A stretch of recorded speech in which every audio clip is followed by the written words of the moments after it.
Vatandan kelgan nida. Abduri Lokmanjan Heyrai. Mikrofon oldida Karvan. Assalamu alaykum oğlum. Qandaq ahvalın? Uzun vaqtdan beri ahvalыңны uqalmay, senden bek elsirdik. Seni bek sevindik. Türkiye'de qandaqaraq turvatsan. Cenab-ı Allah seni öz panayida saqlagay. Sana bu xatlarimning yetib bardığan yoki barmaydiganligini bilmayman. Ammo assalomu alaykum kelimasimi oshkor deyilish cheklanayotgan bu zaminda xatlarim orqali bo'lsimi bu muborak salomni sana aytib olg'um keldi. Yaratquchimiz bo'lgan ulug' zotning shu muborak ismini bo'lsimi xatlarimda yozib olg'um keldi. Oğlum, seni bekli sevindim. Daim sen yamış oynaydıgan üzümü derkinin astıda saydap oldurup seni esleymen. Yiraklarga nazar salamen. Goya sen eni şu uzaklardan kildigandek. Her vakit yolunu karaymen. Daim anam ve senin sımayın köz aldımda namayan buludu. 2 yıl ilgiri anam vafat boldu. Мәңгілік ömür hemrayım bolgan anam rahmetinin meytinimi hükümet kolumuzga bämey qayergidir apırıp kümü etişti. Çünkü hazır bu yerde vafat bolgan her qandaq adamның meyit namızı okulmaydı. İslami şekilde yuyup, kepellenip defne kılınmaydı. Oğlan, bizning hazır tirikimiz qarnılıpla qalmay, ölükimizmi intayın korluk uçuravatıdı. Ananın cesetinin qayerge taşlı etilgenlikini mi bilmeyimiz. 2 akanını yerim keçide sakçılar beşiğe qarxaltı kiydirip öyden elip çıkıp ketkençe, hazırgıça qayerde işkellikini, hayat yoki emaslikini bilmeyimiz. Ularının Kur'an'da yadlap bolgan ballarını yataqlıq mektepte atıldıgan bir yerlerge elip ketken. Ayda bir qetimla anısı bilen körüştirgenden başka vakitlarda aşu mektepte Xitaycha ögüt ediken. O nevrilerini körmegilimi bek uzun boldu. Biçare balalar o yerde qandaq qılıvatqandı. Ularni urup qarlaganmıdı?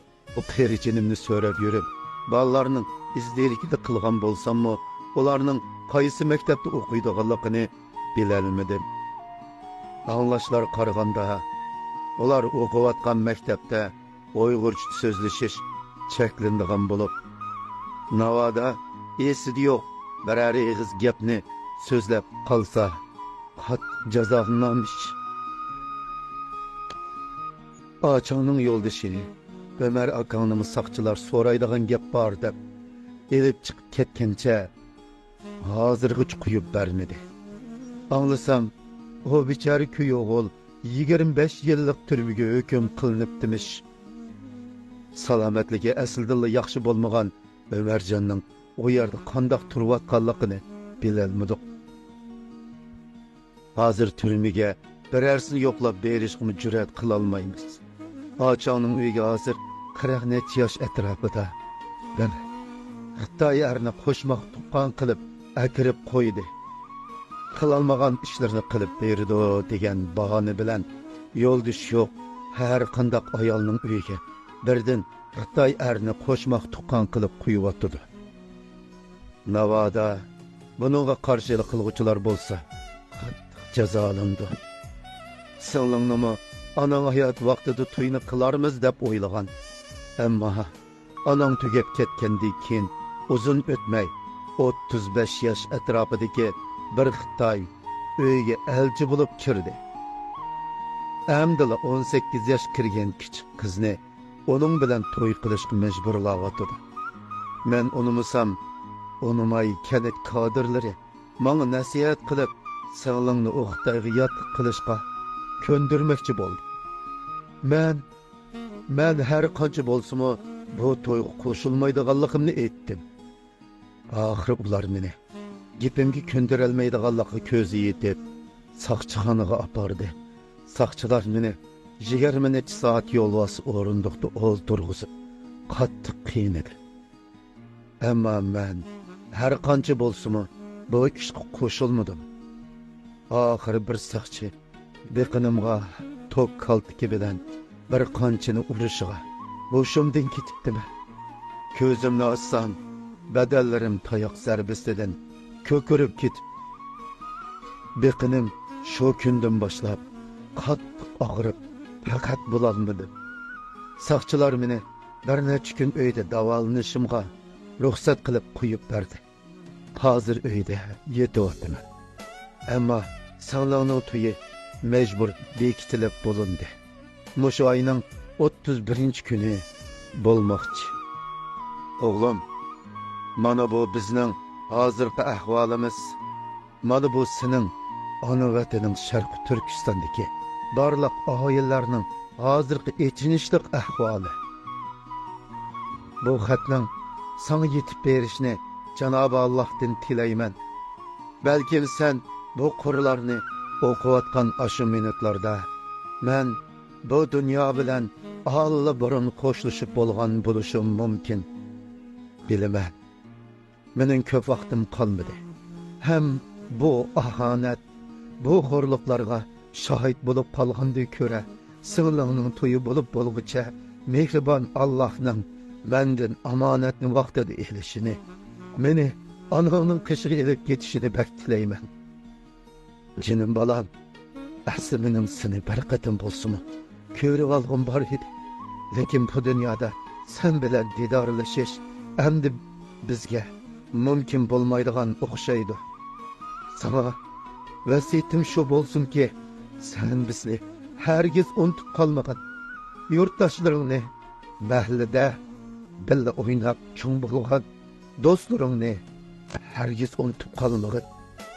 Chunki ular sen borgan ashu zaminlarga borolmadi. Erkin dunyoda yashashga noil bo'lolmay, xorliq ichida bir-birlab bizdan vaqtsiz ayrilib qilyotdi. Bu vasiyatlarimni yuragimda chin saqla.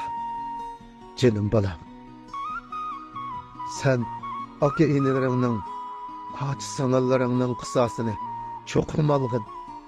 Navoda biz uchun hech bir ish qilib berolmasang, bizning ohu faryodlarimizni bo'lsin-mi erkin dunyoga anglat.